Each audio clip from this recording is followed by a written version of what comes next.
Bonjour Franck, Bonjour bienvenue, Elodie, bienvenue à merci. toi. Est-ce que tu peux nous présenter un petit peu ton parcours, parcours de vie, hein, parcours pro si tu veux, mais parcours de vie, étais-tu, oula, ça commence bien, qui étais-tu avant d'en arriver là précisément à ce moment aujourd'hui?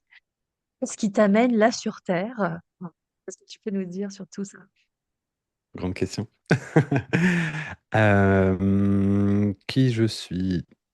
Hmm, Dans les premiers mots, ce que j'ai envie de te dire, c'est je suis quelqu'un qui est fasciné par les histoires et comment les raconter, comment les recevoir, comment les transformer, Et c'est quelque chose qui est commun à quasiment toutes mes activités aujourd'hui.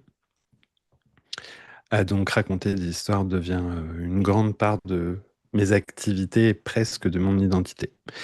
Mm. Qui je suis? J'ai 44 ans, ici et maintenant. J'ai démarré dans l'audiovisuel, Mm. donc j'ai pu faire pas mal de reportages, de documentaires, de vidéos institutionnelles. Et assez rapidement, j'ai pu faire des making-of. Je sais pas si tu vois un peu ce que c'est. Ouais. Et je découvre quelque chose que j'essaye plus tard et maintenant encore de reproduire toute ma vie. C'est vraiment l'endroit de apprendre en faisant. Parce qu'en faisant un Mm. making-of, j'étais très libre sur ma direction artistique, mais tout autant j'apprenais de grands réalisateurs européens. Donc, je pouvais immédiatement voir leur manière de filmer, voir Mm. leur regard, voir leur manière de cadrer ou de piloter des comédiens et tout de suite reproduire. Et c'est quelque chose qui me fascine et que j'essaie le plus possible de reproduire, même dans ce que je propose, et surtout dans ce que je fais. Et je me suis rendu compte de ça aussi, à quel point, pourquoi j'étais pas très compatible avec l'école comme il nous a été proposé. Parce qu'il y a cette scission théorie-pratique et que ça a Mm. bien souvent absolument rien à voir. Et je suis quelqu'un qui a besoin des deux intensément, et je suis quelqu'un qui comprend pas tout à fait pourquoi on apprendrait au début de notre vie et ensuite on pratiquerait tout le reste. Moi, je me Mm. considère comme un éternel apprenant. Peu importe les certificats ou diplômes, j'ai besoin de me nourrir régulièrement et j'ai besoin de pratiquer, mais depuis toujours. Donc voilà un peu les points de départ d'où je viens. J'ai fait pas mal de motion design avec une spécialité dans les explications, dans les vidéos explicatives pédagogiques, plus ou moins Mm. complexes, et avec un pic qui a été pour moi fascinant de travailler pour des neuroscientifiques et d'essayer d'ingurgiter en 2, 3 jours, quelques rendez-vous à peine, euh, toutes leurs recherches pour pouvoir proposer des vidéos compréhensibles pour tout public et pour financer leur campagne de crowdfunding. Et donc, très content que ça ait marché, qu'ils aient eu leurs 90 000 euros et leur projet derrière. Et c'est quelque chose que j'adore, en fait. J'aime pas beaucoup le mot vulgarisé pour Mm. parler des traductions, mais je préfère le mot sublimer Mm. parce que Ouais. ça les rend, c'est les mêmes choses, mais les rend juste plus accessibles à un Mm. maximum de gens. Euh, Plus tard, je me suis rendu compte qu'il me manquait une brique assez importante sur la psychologie. Donc j'ai fait plusieurs choses. J'ai fait une longue psychanalyse aussi pour me découvrir mieux, qu'est-ce qui se cache derrière, derrière moi-même. Et, euh, rapidement, je me suis formé à l'accompagnement relationnel parce que ça me fascine, en fait, les dynamiques relationnelles. Et rapidement, j'ai pu observer, comprendre, apprendre que ce qui se passe avec l'autre, ça se passe aussi à l'intérieur, ça se passe aussi avec le monde. En fait, il y a vraiment, c'est la même équation, mais elle va en permanence s'adapter. Donc ça me fascine complètement. Et je me suis formé à l'approche systémique et stratégique de Palo Alto, qui était déjà pas mal ma vision du monde. Mais cette formation a été assez bouleversante parce qu'il y a eu il y a eu des manières de penser auxquelles j'avais pas accès en fait. Comme des approches paradoxales, comme l'idée je suis très éthique et des fois je suis un peu trop figé sur mon éthique, mais du coup avec cette formation j'ai pu comprendre que parfois c'est pas mal ou c'est intéressant de saturer quelque chose qu'on ne veut pas pour ou obtenir ce qu'on veut ou obtenir un statu quo et faire comprendre à quelqu'un, non pas tout à fait ce qu'on veut, mais au moins quelles sont les polarités en jeu en cours. Et c'est fascinant. Ah, c'est fascinant parce que tant qu'on joue pas avec des petites règles un peu pirates hors jeu, bah, on va rester sur les mêmes conflits, sur le même état d'esprit, sur le triangle de Karpman que j'adore absolument. Et on tourne et ça boucle, et puis rien ne change. Et puis on espère que les autres changeront plus tard, mais nous, on n'a pas trop. C'est pas notre job. Ils l'ont pas fait avant, pourquoi nous? Mais les enfants, après, c'est vraiment à vous les plus. Pour arriver, il y a quelques années, à avoir une idée qui a commencé à m'obséder, de faire un outil, de faire un jeu dont j'aurais adoré bénéficier plus tôt, pour faire des projets en favorisant l'intelligence collective, en stimulant l'effet de groupe, en devenant groupe, en transformant vraiment plusieurs individus en une seule équipe et sans enlever leur individualité. Donc plein de paramètres qui m'étaient chers. Et donc on a créé ça pendant le confinement. Donc c'était idéal. Le temps s'arrête dans mes projets. Pour mon associé co-créateur, pareil. Et, euh, et ensuite, ça nous a emmené dans plein d'aventures. C'est vraiment le premier projet de ma vie avec lequel je suis 100% aligné. Parce que moi qui ai pu me perdre dans plein de projets au fur et à mesure de ma vie, travailler sur une machine à projet quelque part, ça m'a hyper centré, hyper focus, et puis hyper aligné parce que il y a un sentiment très particulier, gratifiant, je sais, mais aussi d'utilité en fait, d'utilité profonde. Je sais que quand ils vont l'utiliser, même quand je suis pas là pour faire un projet, j'ai mis dedans tellement de choses que ça peut que faire du bien. Ou Mm. transformer le projet, ou améliorer, ou faire sortir un sourire. Et ça fait du bien quand je suis pas là. Et c'est quelque chose de... Ce serait comme un soin à distance, tu vois. Il y a un truc très, très particulier et qui m'enchante. Chaque fois que je reçois un petit message ou qu'il y a un post Facebook, on a joué à Chaos Fertile pour remettre ce... Il s'appelle Chaos Fertile, le jeu.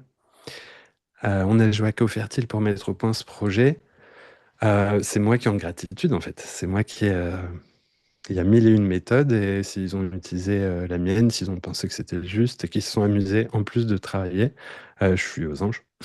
Donc voilà un peu plein de choses, pas tout, mais qui m'ont amené à l'ici et maintenant. Ok. Merci pour toute cette rétrospective du coup. Euh, Est-ce qu'il y a peut-être d'autres projets qui vont découler de Chaos Fertile ou pas? C'est possible. Ouais. En ce moment, sans en dire trop, il y a des mouvements dans notre entreprise, on va dire. Il y a des choses qui vont émerger. Euh, Chaos Fertile, on a eu, une fois qu'il a été conçu, on a vraiment eu le choix de partir vers du présentiel ou du virtuel. Euh, En post-confinement, pour nous, c'était obligatoirement présentiel.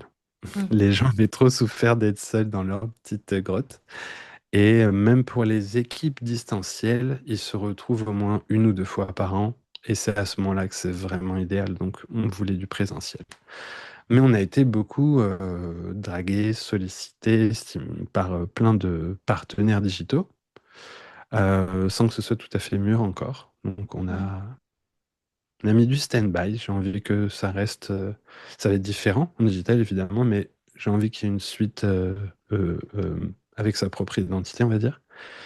Donc, on va commencer par une petite application d'assistanat à notre expérience présentielle, dans le sens où, un peu comme dans d'autres territoires, on parle du dernier kilomètre, tu vois, de livraison, à quel point c'est important, il ne faut pas oublier ce dernier kilomètre, et tout ce qui peut se passer de mal aussi dans ce dernier kilomètre.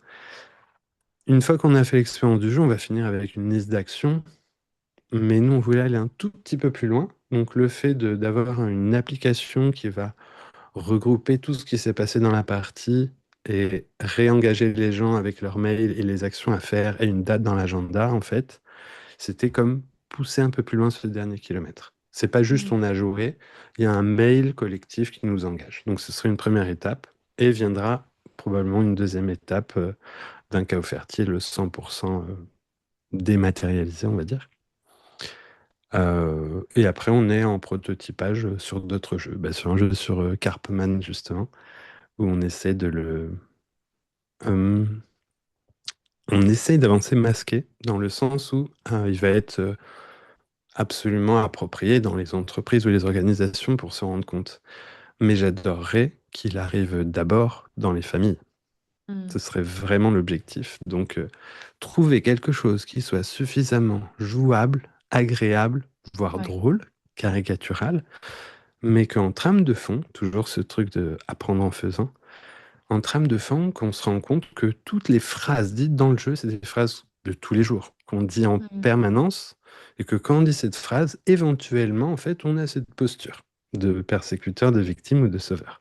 Tu vois, sans trop mettre le nom dénominé sur ça, juste qu'ils puissent sentir que quand ils font Ouais. ça, il y a un mouvement, et ensuite qu'il y a des mouvements qui peuvent être pires que ce triangle, et qu'il y a des mouvements qui peuvent être plus beaux si on apprend à faire certaines choses comme bien gérer le consentement, bien gérer l'empathie, et Mm. éventuellement le Graal, comprendre l'autonomie. Qu'est-ce que ça veut dire être autonome et pourtant inter-indépendant? Mm. Ok. Donc, à voir le déroulement du coup de ce projet-là.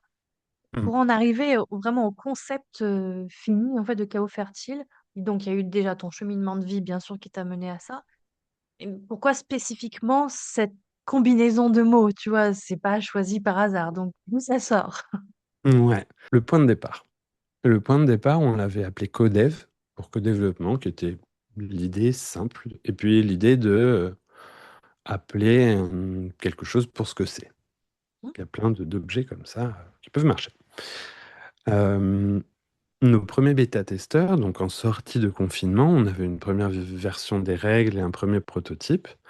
Et dans la maison où je vivais, on pouvait recevoir des stages. Donc j'ai reçu en stage des amis qui voulaient bâtir leur éco-village. On a chopé un facilitateur et on a organisé ça. Plein de mes amis ont été bloqués dans des 14 mètres carrés à Paris pendant le confinement. Et c'est un mode de plus jamais, jamais. Paris sans les petits cafés et la liberté ne sert à rien. C'est une prison oppressante. C'est devenu les personnes idéales pour faire notre bêta-test. Et en fin de stage, bah, quoi de mieux que projet commun avec des gens qu'on connaît pas ou peu? C'était impeccable. Projet qui va favoriser l'intelligence collective. Donc ça, c'était déjà hyper chouette. Et dans les mots de la fin de ce stage, le facilitateur nous a demandé, voilà, de comment il résumerait, comment chacun pourrait résumer l'éco-village euh, idéal, utopique. Donc chacun pose ses mots-clés, mais moi je trouve pas mon équilibre, je trouve pas. Et je me dis, pour être bien, mais c'est juste moi en particulier, peut-être d'autres, mais ça vient du profond, j'ai besoin qu'il y ait à la fois quelque chose d'ordonné et quelque chose de très créatif, très dynamique, très aléatoire, spontané, et du coup peut-être chaotique. Donc bah, je lui dis, bah, j'aimerais bien que ce soit un chaos fertile. Donc tout le monde rigole, et il me dit, mais explique-moi ce que tu mets quand même derrière ces mots-là. Et je lui dis, bah, par exemple, un éco-village, ce serait pour moi idéal de tous les 6 mois, on change d'habitat. C'est-à-dire que ce soit organisé, qu'à un moment donné, je puisse bénéficier d'être proche de la rivière et c'est trop chouette. Mais à un autre moment, je puisse être un peu plus loin dans la forêt, d'avoir le silence de la forêt. Et surtout, de sentir que tous les 6 mois, au minimum, je dois me renouveler. Je Hmm. dois laisser ce qui m'appartenait à quelqu'un d'autre, donc je dois le laisser sans trace et en bon état pour quelqu'un, et je vais arriver et me réadapter, me réinventer. Et j'ai besoin de ça, et c'est un peu venu de ça. Donc ça va être tous les 6 mois, il y a un petit mouvement chaotique qui va changer plein de choses, mais pour autant, ça va être fertile parce que ça va faire, ça va stimuler, ça va faire que toutes les maisons vont s'aggrader à chaque passage de chacun, des compétences de chacun. ça va faire que chacun va stimuler sa faculté d'adaptation, va pouvoir s'échanger des tips. Et en fait, si tu fais ça l'été, tu vas avoir un petit courant d'air frais, ça va être génial. Et j'adore ça. Et, euh, et pour autant, j'ai posé ces mots-là, mais on n'a pas du tout tout de suite mis ça pour le nom du jeu. Il s'est passé peut-être 2 mois et demi où on a recherché des milliers de noms au-delà de Codef, qui était trop concret. Et à un moment donné, la chérie de mon associé, qui n'était pas là au stage, lui a dit, mais Franck, il avait pas dit un truc, des mots bizarres à la fin qui ont fait rire un peu les gens et tout, mais c'était peut-être intéressant. Oui, qu'a offert-il? Et il m'a appelé en me disant, écoute, on l'avait depuis le début, c'est évident, c'est ça. Et je lui dis, mais complètement. Et toute la notion philosophique est derrière, je crois qu'elle m'habitait déjà. Et puis, dès que ça a été posé, ces deux mots un peu étranges à la suite l'un de l'autre, en fait, il y a plein de choses qui se sont clarifiées. J'ai pu donner des petites conférences que sur cette notion philosophique. J'ai pu comprendre, me former, mieux comprendre qu'est-ce que c'est les états de la matière. Il y a l'ordre, le désordre et le chaos. Et c'est vraiment trois choses complètement différentes. Et donc un peu tout ça. Et pour moi, c'est deux mots qui sont, alors c'est pas identitaire, mais c'est proche de mon identité aujourd'hui. Ouais. Ok. Est-ce que tu peux en parler un petit peu plus du coup, de comment tu... Pas comment tu t'appropries ces mots, mais en quoi ils vibrent en toi. En fait, c'est deux mots à coller. Qu'est-ce que ça sous-entend pour toi? Ouais. Bah, je vais te parler de cette chose que j'ai mis un peu en conférence. Euh, pour moi, et de ce que je comprends aussi de certains livres, de certaines notions, il y a vraiment ces trois états. Il y a l'ordre, le désordre et le chaos. L'ordre, très bizarrement, encore une fois, même si d'autres partagent, c'est très personnel. L'ordre, pour moi, c'est quelque chose de un peu angoissant, figé et un peu mort. Et il y a plein de choses qui sont venues au fur et à mesure me souligner cet endroit. Les forces de l'ordre, je ne peux pas le développer, mais voilà. Un cimetière, c'est très ordonné. Il n'y a rien de plus ordonné, calme, silencieux. C'est obéissant, un cimetière. Il y a plein de... Mais c'est pas très vivant, c'est pas le lieu le plus vivant. Mm. Et pour autant, tu prends la place de l'Étoile à Paris, il n'y a pas d'ordre. Clair. Mais par contre, c'est le cœur de... C'est vivant. Il se passe des Oui. choses.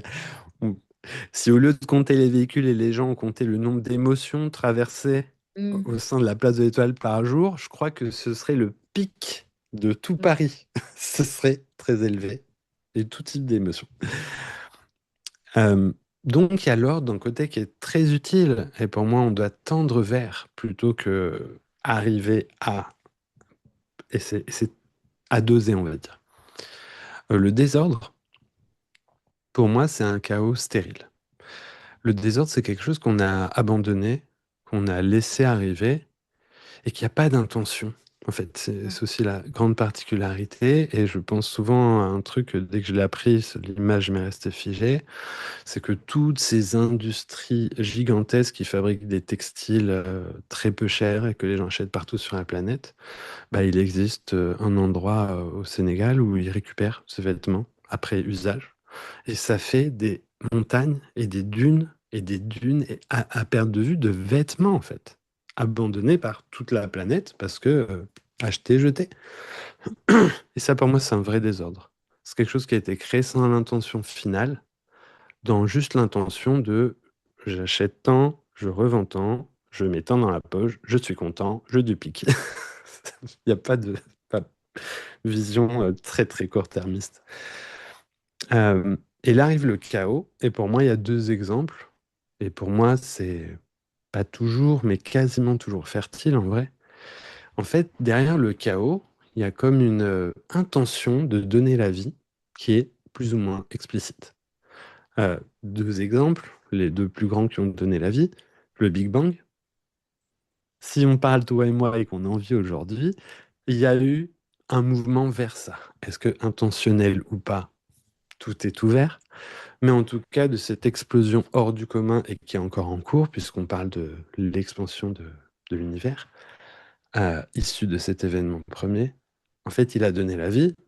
Et du coup, pour moi, c'est assez possible qu'il y ait la vie dans plein d'autres endroits. Parce que j'ai envie d'être humble sur ça et j'ai envie un jour de rencontrer quelqu'un que je ne connais pas qui a une autre forme, pour ces deux Mm. raisons. Et le deuxième endroit, bien sûr, c'est le moment de la fécondation. C'est quand même extraordinaire à quel point, euh, d'un côté, il y a des millions de spermatozoïdes, de gamètes sexuelles masculines. De l'autre côté, il y a éventuellement, un ou deux réceptacles disponibles, mais qui va choisir. Et quand il y a rencontre, ben en fait, ça donne la vie. Il n'y a pas toujours rencontre. Et c'est encore une fois quelque chose d'extraordinaire. Il n'y a pas plus proche de la définition, moi, que je ressens dans mes fibres de chaos fertile que le Big Bang et la fécondation, avec la magie improbable, même si des très scientifiques diraient que, bah oui, mais c'est évident. C'est quand même fou qu'un fœtus humain donne un humain. Et qu'un fœtus de canard donne un canard. Et pareil pour une girafe. En vrai, il y a une combinaison mathématique tellement gigantesque de ça va pas marcher, que ça marche et que ça marche bien et que la girafe ressemble à l'autre girafe. Moi, je trouve ça extraordinaire. Je reste fasciné par des choses qui pour d'autres sont basico-basiques. Bah oui.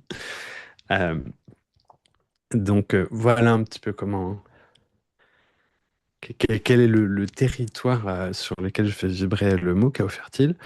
Et après, au niveau purement philosophique, euh, et qui est connecté à plein d'autres choses, pour moi, ça peut être une philosophie de pensée et une philosophie appliquée et une philosophie dans un collectif, comme c'est compliqué les collectifs. Euh, c'est vraiment de trouver l'endroit de contrôle et de lâcher prise euh, et qu'on soit OK avec cet endroit soit déplaçable et dynamique. Mm. Si on met trop de contrôle, ça casse. Il y a des choses qui vont être. Il y a plein. Si on lâche trop, une anarchie va se disperser. On Tout à disperse fait. l'énergie trop. Mm. Et en fait, on peut pas dire, bah, j'ai trouvé le sweet spot et celui-là aussi, et ça bouge pas. Donc c'est tellement variable, mais dans un périmètre quand même qu'on connaît. C'est pour ça que c'est pas le désordre et c'est pas chaotique. Mm. Il y a quand même comme une équation d'une zone OK. Et très proche de mon identité, là, dans la dernière chose que je vais dire sur ça, ou en tout cas pour l'instant, la créativité. Pour moi, il n'y a rien qui ressemble plus à un chaos fertile que la créativité, dont on n'a pas besoin d'être artiste pour être créatif. On peut l'être dans notre vie de tous les jours sous tellement de formes. Même un comptable peut être créatif. Euh, En fait, pour moi, c'est vraiment ça l'idée du chaos fertile, c'est que d'une problématique, donc de contraintes, soit on les prend et on les remet pas en question et on va dire c'est pas possible et on va se retrouver bloqué, soit c'est le point de départ de la créativité. Et ça peut remettre en question ou la question de départ et on prend une autre voie, ou ça peut prendre un tout autre chemin qui n'a jamais été vu et c'est comme ça qu'on innove et que l'autre peut dupliquer et s'inspirer dans son territoire et c'est infini en fait. Je trouve ça Mm. fascinant. Donc voilà quelques aspects que je pourrais te partager. Ok. Et donc tout ça se met au cœur du jeu que vous avez conçu, tous les deux, enfin, avec ton associé, de ce que je comprends. Euh, Quel effet ça déploie? Enfin, quel effet tu as vu chez les personnes qui l'ont utilisé? Ça a généré quoi comme peut-être résultat tangible, mais pas que, aussi au niveau posture intérieure, tu vois? Qu'est-ce que ça a transformé? Hmm. Bah, comme on a mis un peu cette notion philosophique et ADN à notre jeu, notre obsession, c'était accompagner pour faire un projet, trouver la bonne séquence simple et appréhensible, parce que ça va être challengeant. En fait, il y a du collectif, ça va être challengeant. Mm. Tu veux 10 choses, l'autre veut 10 choses, vous avez deux choses en commun, ça va être challengeant de base. L'histoire du couple, les couples, il n'y a même pas besoin d'aller à plus de deux pour voir à quel point c'est déjà costaud. Donc, le projet et l'équipe. Euh, nos, nos focus. Maintenant, on s'est vite rendu compte aussi, pour les raisons que je t'ai dit. Je veux 10 choses, l'autre veut 10 choses. Il n'y a que deux choses en commun, tout le reste va être à négocier. Hum, on s'est rendu compte que c'était un peu rapide comme expérience, mais c'est rapide dans le bon sens du terme, en tout cas pour nous, de rentrer dans le concret. On est Mhm. tous très très forts à avoir des idées. On a un nombre d'idées à la journée qui est absolument hors norme, qui est phénoménal. Dans ces idées, il y en a peut-être un peu moins de 5% qu'on va commencer à garder, à faire tourner et à maintenir, à un peu voir comment on va les organiser. Mhm. Et au milieu de ces 5%, on va encore en prendre que 5% pour dire, OK, je vais poser sur papier parce que j'ai vraiment envie de le faire et je vais commencer à poser des dates, etc. Donc c'est absolument normal déjà qu'il y ait plein de projets qui crachent Ouais. parce qu'on est très peu entraîné et que c'est normal qu'on fasse des échecs. Et ensuite, dans notre jeu, on va passer par trois phases. On va passer par le rêve, la création des éléments nécessaires à faire ce rêve et l'action Mhm. ou préparation à l'action. Donc ça va aller en 1 heure et demie, 2 heures, très vite finalement, dans un procédé que les gens des fois font sur 6 mois, 1 an. Oui, carrément. Mhm. Mais ça a le grand bénéfice de rentrer dans le concret. En fait, de vite Mhm. se rendre compte. Mais en fait, c'est ça le concret de mon bar solidaire, c'est que tous les jours, je vais brasser de la bière et vendre de la bière et être dans le monde de l'alcool. En fait, peut-être que, en fait, j'ai pas envie de ça. Je vais faire un bar à jus de fruits, peut-être, ça me parle plus. Mais de redescendre d'un Mhm. espace dont on a besoin et qui est génialissime, toute la sphère éthérée et onirique et imaginatrice et créatrice et mentale par contre. De rentrer dans la matière, qu'est-ce que je vais faire complètement de mes mains, quelles émotions je vais vivre, est-ce que ça vaut le coup ou pas? Et quand on traverse ce procédé, bon, on l'a vu plein de fois, les joueurs vont passer par un état de chaos, en fait, Mhm. éventuellement qui sera fertile, parce qu'ils vont être déstabilisés. Un, les D'accord. choses vont vite. Deux, ça va pas tout à fait là où ils voulaient aller. Mhm. Trois, ils sont pas habitués à travailler ensemble.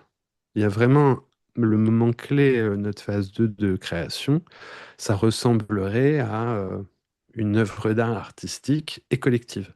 Que chacun de notre tour, on mette un coup de burin dans une statue. Donc il n'y a personne qui a la maîtrise du récit. On va tous, chacun Ouais. de notre tour, améliorer. Donc ça peut être déstabilisant pour beaucoup, en fait, qui ont l'habitude Mhm. d'avoir ce minimum de contrôle, ou au moins, même s'ils n'ont pas le contrôle, ils se disent, ben, le patron, il veut ça, mais moi, je veux autre chose. Comment j'ai trouvé la stratégie, comment je vais le faire plier à mon idée? Mhm. Et c'est terrible, mais on a tous aussi un peu cette nature de par nos stratégies individuelles, quoi. Donc il y a cet état qui peut être traversé.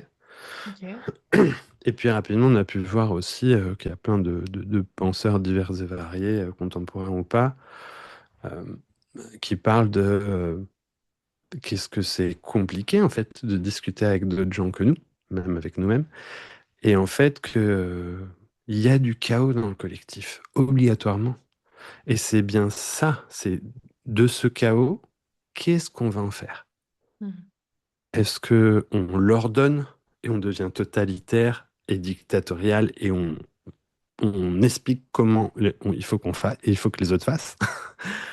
Est-ce qu'on laisse tout partir à volo ou tout le monde partir en individualiste forcené? Ou est-ce qu'on trouve un équilibre entre une trame figée et de la liberté créative? En fait, c'est tout là l'enjeu de ce qu'on voulait proposer. On propose une trame qui est le jeu, il y a des timings, il y a des points, mais pour autant, on n'est pas porteur du projet. Donc, ça peut être un projet de construire un kayak avec ses cousins, mais ça peut être un projet de partir en vacances à l'autre bout de la planète, ça peut être un projet de faire une chaîne YouTube, ça peut être tout un tas de projets. Ça, D'accord. vraiment, on le laisse aux gens. Mhm. Et ensuite, ils vont rentrer momentanément dans notre canevas. Et ça pourra devenir éventuellement fertile. Ok. Ok. Donc ouais, ça s'applique à plein de situations de vie, en fait, pas nécessairement professionnelles ou autres d'ailleurs. Ok. Donc l'intérêt, c'est vraiment de favoriser, d'être en lien et de voir comment on peut fonctionner ensemble sur, une direction normalement commune. Bon, je dis normalement, il y a beaucoup trop de conditions dans cette phrase, mais bon. Ça Complètement. se joue à partir de combien de personnes? Faut être au minimum deux, c'est... De 3 à 6 joueurs. Pour Ah oui, d'accord. différentes raisons, ouais, c'est que vraiment un collectif peut démarrer au-delà de 2, même si on a trouvé des feintes pour que des couples puissent jouer ensemble sur Mm. des grands projets. Et surtout, dans nos recherches, on est tombé très rapidement et très souvent sur le nombre 8 comme un endroit de bascule. Ok. Dès qu'il y a 8 personnes dans un groupe, il y a obligatoirement, ou presque obligatoirement, quelqu'un de trop dominant qui va Mm. monopoliser les idées, la parole, les actions, et quelqu'un de trop effacé qui va en profiter pour s'invisibiliser. Donc jusqu'à 6, on a comme un verrou qui permet de dire, en fait, quelqu'un qui prend trop à la place, quand on est 6, on lui dit. Mm. Alors que dès qu'on est 8, on va peut-être pas le dire, et ensuite 10, 12, on ne va pas le dire. Mm. Et pareil pour quelqu'un qui veut se cacher, au bout d'un moment, on va lui dire, écoute, là on n'est que 6, c'est à toi de parler, c'est quoi ton rêve, c'est quoi ton opinion? Et moi, au sein même des parties, j'ai vu plein de gens éclore. Je suis très focus sur les plus introvertis parce que pour moi, ils ont la clé de l'équilibre des trop, des trop dominants. Parce que quand ils prennent leur place, Ouais, ça balise ça tout. pose quelque chose. Mm. Exactement. Et puis, par rapport à ta question de qu'est-ce qui se passe à l'intérieur, un petit peu, je pourrais te raconter aussi autre chose qui est arrivé plein de fois, mais cet exemple-là, je le trouve complètement fou et approprié. On est dans un salon où on fait une démo, comme on fait souvent dans le sud. Euh, Il y a une nana qui est en train de jouer, qui est plutôt lead. Elle est plutôt leader de tout ce qui se passe. Elle parle bien, elle présente bien, elle fait rigoler, elle ramène des gens à sa cause. Super. Et notre jeu, il va se dérouler sur donc le séquençage projet. Mais notre manière d'avoir voulu faire corps et faire équipe, c'est de faire des mini-jeux d'une minute, un peu de cohésion d'équipe, mais avec 55 expériences diverses et variées, très larges. Et donc, elle est dans sa vitesse de croisière, tout se présente très bien dans le projet. Et puis, elle joue un jeton, elle prend une carte complètement au hasard, qui s'appelle Gratitude. Elle lit l'intitulé à tout le monde, ça va s'appliquer pour elle, durant 1 minute, donc il y a un petit sablier. Elle doit citer 3 choses pour lesquelles elle a de la gratitude. Et on ne donne pas plus d'informations, qui sembleraient être simples. Ça semble Mm. pas compliqué. Mais on n'est pas tous les mêmes, on n'est pas tous tout le temps dans le même état. Et donc, je lance le sablier, et pour moi, c'est affaire réglée. Je n'y mets même pas d'attention particulière. Et personne, même elle. Et puis, il commence à passer du temps, et on la va chercher. Et puis, on Mm. arrive à mi-parcours. Et là, il y a tout le monde qui se fige, en fait, qui est focalisé sur elle au bout de 30 secondes sans avoir rien dit. On se dit, C'est mais long. ouais, ça fait long. Et puis c'est Mm. un point censé être facile. Et là, il y a une difficulté intérieure traversée. Et puis on arrive à Mm. 15 secondes et on est tous accrochés. Et puis elle commence à réfléchir à haute voix. Mes enfants, surtout pas. Mon mari, pas du tout. Ma belle-mère, jamais. Il Aïe, y a aïe, la aïe. liste qui Mm. vient et qui redéfile. Et puis fin du temps. Mm. On a prévu dans le jeu, justement, dans des petites choses comme ça, qu'il y a un espace de parole juste après les expériences un peu qui Mm. déstabilisent. Que tout le monde puisse donner ce qu'il a ressenti en voyant ça ou en traversant ça. Et en fait, c'était fou de voir cette personne, cette femme, se décomposer de sa stature et pendant le tour de parole nous exprimer. C'est fou. Je pensais que j'avais de la gratitude pour des choses et en fait, non. Et je ressens que je suis en colère. Je suis en colère sur plein de gens et c'était pas dans mon prisme. Je sens que mon énergie générale est liée à la colère, mais je ne savais pas que c'était dirigé vers tant de personnes et qu'il n'y a surtout pas de gratitude pour eux. Donc, ben, merci à cette carte. Et en fait, d'un procédé tout à fait pas méchant, normal et ludique en traversant un projet dans le cadre d'un salon avec des gens qu'on connaît pas où tout se passe bien et bon enfant d'un seul coup, et pour moi, j'adore ça, On arrive à un endroit hyper précis, hyper profond, à un eureka personnel qui nous renvoie au visage. Du coup, on peut se réinterroger sur ça. Et à un moment donné, c'est comme si il y avait une photo, tu sais, ces photos où on voit l'éclair, qui n'apparaît qu'une demi-seconde et puis qui disparaît, qui sont du coup exceptionnelles. Il y a un peu de ça. Et c'est arrivé dans plein de parties parce qu'en fait, on chope les gens à un endroit où ils n'ont pas l'habitude. On propose un endroit où on baisse les masques, en fait. Donc, du coup, elle s'est retrouvée, elle s'est fait choper. Et elle était trop contente de ça. Au-delà du jeu qu'on a joué, elle était hyper contente d'avoir choqué avec juste une toute petite carte qui parle de la gratitude. Non, c'est un bel exemple, hein. Ça a dû aussi faire bouger des choses par la suite dans la vie de la personne, donc c'est beau, Hmm. c'est beau. Donc ouais, effectivement, introduire un élément comme ça de chaos et là, ça a dû vraiment générer quelque chose de fertile, c'est magnifique, hein, en tout cas de voir ça. Super. Hum, c'est un principe que je sais pas comment dire ça, mais est-ce que tu mets en pratique cette espèce de philosophie finalement, qui est le chaos fertile dans le reste de ta vie, dans d'autres domaines? C'est dur à dire. En même temps, ma réponse naturelle serait oui, complètement. Euh, je crois que oui, mais il y a un filtre, il y a un endroit au milieu qui me permet de le faire, c'est vraiment la créativité. Euh, je crois que en mettant ces mots et même en faisant ce jeu, euh, c'est juste que au bout d'un moment, les agrégats de tout ce que j'ai glané au fur et à mesure de mon expérience se sont figés en mode ah, ça a pris forme. Je sais pas comment, je sais pas à quel point on maîtrise, mais là ça a pris forme et c'est ça. Mais il y a quelque chose que j'ai accumulé. En fait, pour moi, la dimension créative, c'est vraiment être maître du chaos, danser avec le chaos, embrasser le chaos. En fait, pour moi, c'est absolument pas une notion négative. Il y a des gens, beaucoup de gens qui ont peur de ça, qui ne jurent que par l'ordre, il faut que tout soit en ordre. C'est trop angoissant qu'il y ait de la vie, en fait. Ouais. C'est pas OK qu'il y ait des miettes sur une table. Parce que qu'est-ce qu'on penserait de moi? Et je ne veux pas faire la liste du nombre de choses qui peuvent se passer dans la tête. Pourquoi ils ont fait ça? Parce qu'ils ne me respectent pas, etc.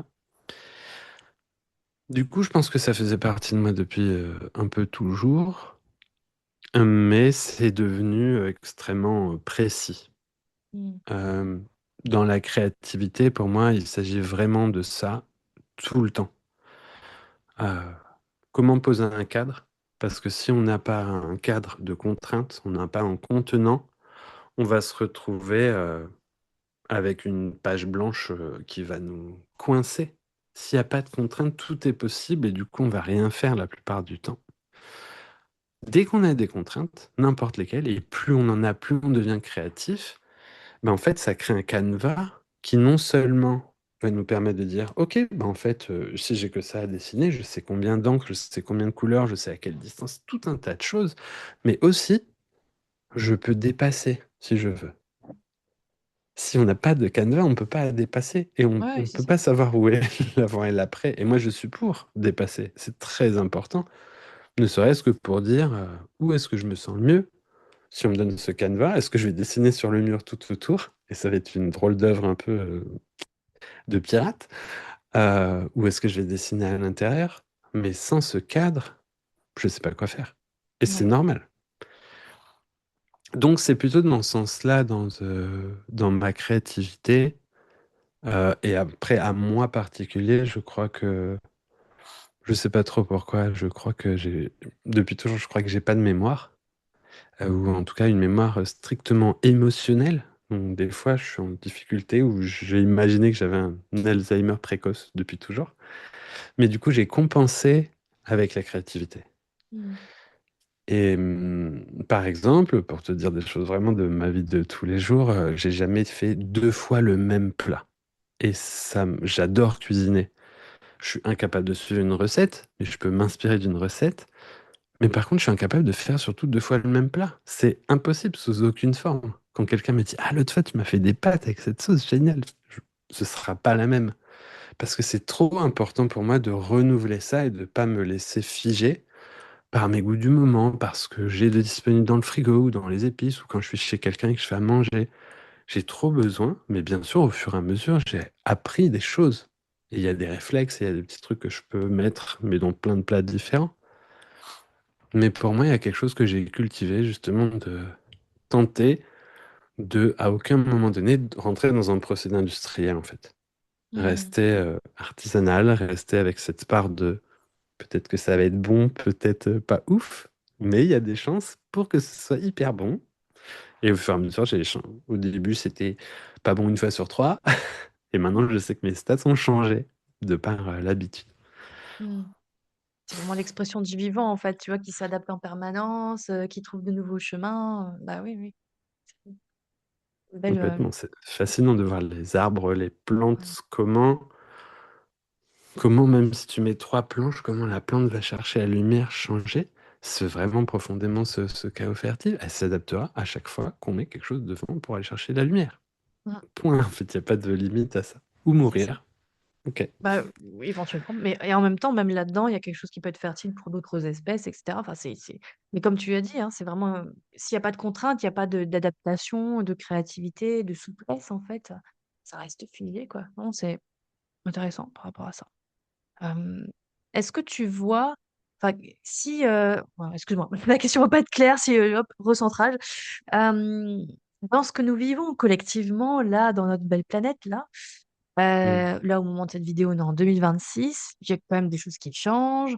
Hem, est-ce que tu vois peut-être un axe que si tout le monde le respectait ou s'engouffrer dedans, eh bien, ça changerait positivement complètement la face du monde.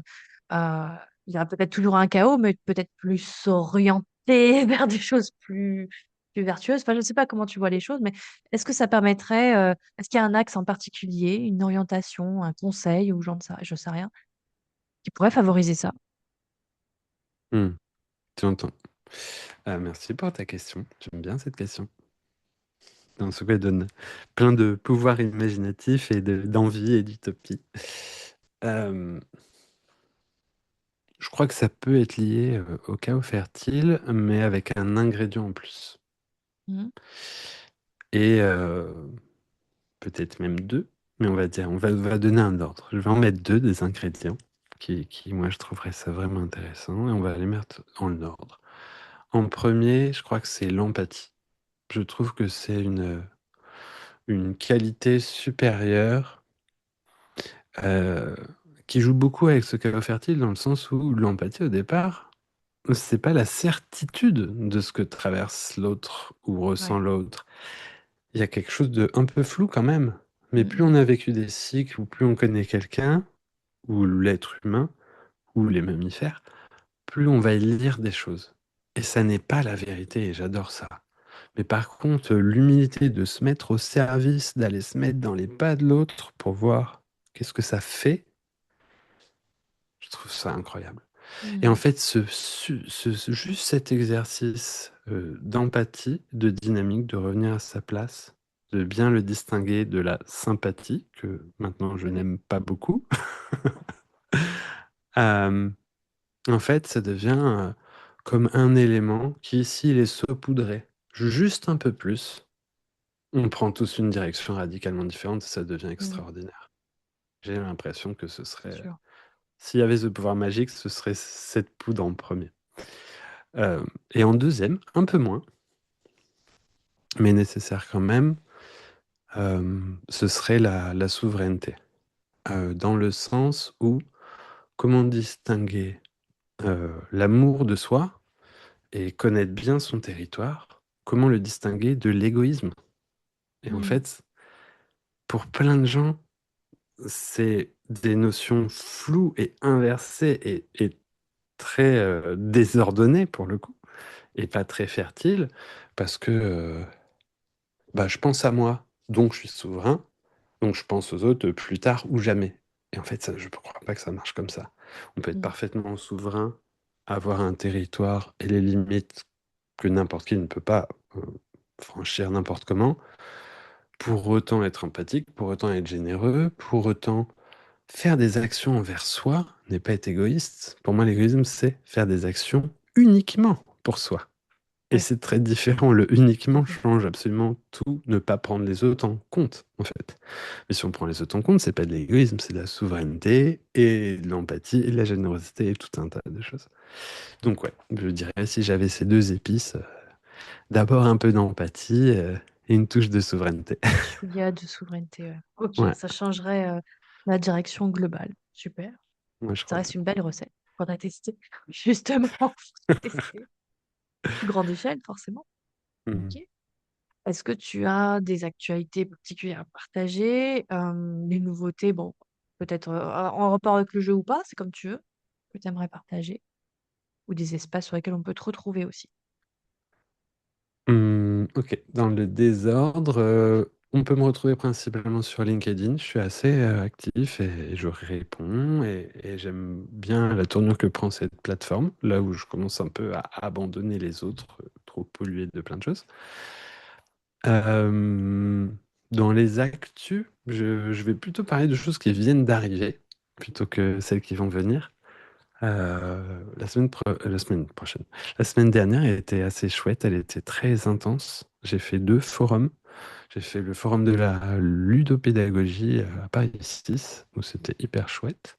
Je suis repassé par ici et ensuite je suis parti à Chambéry pour le forum de la coopération euh, au sein d'une école de commerce qui nous a accueillis. Et j'adore ces espaces-là parce que on est, je vais donner des grandes lignes. Une école de commerce va plutôt être à une tendance de dynamique de droite. Un forum de la coopération va être plutôt à tendance de dynamique de gauche. Et en fait, le fait qu'un forum de la coopération soit accueilli au sein d'une école de commerce, c'est le début d'un monde nouveau. Et c'est le Hmm. début d'un monde dont on a vraiment besoin, je pense. C'est commencer à créer de la porosité, à créer de l'empathie, à créer du dialogue, à créer des dynamiques et à arrêter de siloter tous ces gens-là et de se séparer et d'avoir une France rouge ou bleue, on va dire. Et ça s'est hyper bien passé et c'était vraiment génial et j'ai pu donner deux démos de Chaos Fertile et un atelier sur la narration, sur la structure narrative où j'ai eu beaucoup plus de personnes que ce que j'avais prévu et j'étais absolument ravi de ce qui s'est passé. Euh, et le troisième élément, ben oui, c'est le jeu. On peut le trouver sur chaosfertile.fr. Hmm. Si tu peux, ouais, le montrer. Donc c'est un vrai jeu. C'est un vrai outil déguisé en jeu de société. Et, euh, et juste pour ressentir, d'habitude je sors les cartes images, mais je trouve que là c'est intéressant de ne pas regarder avec les cartes images et plutôt d'aller regarder dans nos 55 mini-jeux. Tu vois, comme ce que je te disais sur gratitude. Je vais en prendre une au hasard, juste pour montrer. Donc c'est là, c'est des toutes petites cartes. Et juste pour ressentir, ouais, je vais en lire une ou deux pour que les gens puissent goûter à cette boîte d'acupuncture de plein d'approches. Ah, ouais, Cette carte, elle s'appelle Chorégraphie, un peu comme chorégraphie, mais avec cœur.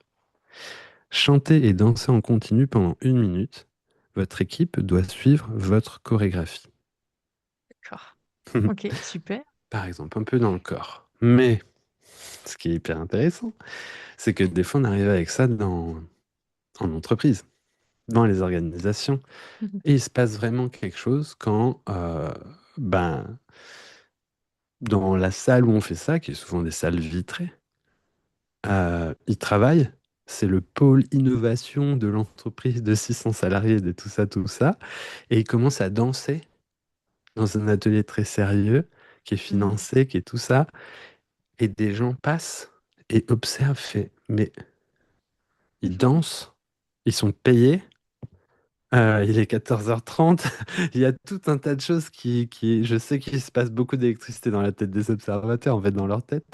Et je trouve ça génial, parce qu'il y a ô combien besoin de hacker, de venir ramener de la vie, en fait, dans ces espaces. Donc, j'adore. Et Complètement. je vais en prendre une à tout hasard. Une classique, mais néanmoins très importante. Renforcement positif.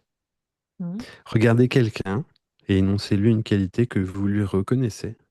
À son tour, il ou elle doit faire la même action vers un membre de votre équipe et procéder ainsi 8 fois de suite. Et on a 1 minute. En fait, Super. ça vient couper le qu'est-ce que je vais lui dire pour Mhm. paraître bien. En fait, on doit le faire 8 fois, il faut que j'aille vite. J'adore la manière dont tu parles. Hop, tac, et au suivant. Mhm. J'adore la manière dont tu présentes les projets. Hop. Et, euh, et comme ça, il y en a plein en fait. Et pour nous, c'est un peu l'outil caché que pendant toute la partie, on développe le projet, on apprend à être ensemble. Ça transforme un groupe en une équipe. Parce C'est qu'ils sûr. vont vivre 6 ou 7 expériences comme ça au sein d'un espace de 2 heures. Et on a vu des gens, on a pu recevoir des témoignages de, bah, en fait, Ludovic, qui est là, je l'ai rencontré vraiment ce matin, alors que ça fait 2 ans qu'il a le bureau d'à côté dans l'open space. Mhm. C'est beau. Parce qu'on a vécu des choses, même si c'est des choses fantasques, un peu folles, ou de faire une chorégraphie. Check. C'est une expérience de vie qui est liée aux émotions, à plein de choses. Super. Écoute, c'est un beau condensé d'expériences à vivre, pardon, ou à vibrer, oui, pourquoi pas, À vibrer, vibrer. dans toute cette boîte. Hein, c'est intéressant. Intéressant. Mm, Donc, Franco Badia sur LinkedIn, théofertile.fr, tu m'as dit, je crois. mm. Est-ce qu'il y a d'autres choses que tu voulais communiquer, partager? Je peux dire qu'on travaille en ce moment sur un prototype sur le triangle de Karpman. Donc il a été appelé le triangle dramatique. Donc c'est un triangle relationnel que le professeur Karpman a observé dans les dynamiques entre nous, dans les gens. Dès qu'il y a 3 personnes, même des fois à deux, on commence à jouer à ça et on s'en sort pas et ça tourne et puis rien n'évolue et on se bataille, etc. En fait, pour moi le triangle de Karpman, c'est la bataille de l'amour. Donc, c'est des stratégies d'amour. Et bien entendu, donc le triangle de Karpman, c'est le triangle persécuteur, sauveur et victime.